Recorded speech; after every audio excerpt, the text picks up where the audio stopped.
লক্ষ টাকা দান করলে হবে যে সব, লক্ষ টাকা দান করলে হবে যে সব। আলটেলিয়া জমিন খাইলে তার সে হবে বরফ। আলটেলিয়া জমিন খাইলে তার সে হবে বরফ।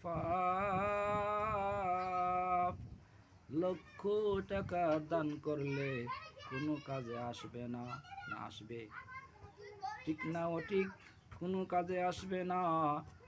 মানুষে আলটেলে জমিন দখল করে খাইলে হারাম ভক্ষণ করো, কিন্তু তোমার ওই সমস্ত দান ব্যর্থ যাবে, আল্লাহর কাছে কবুল হবে না।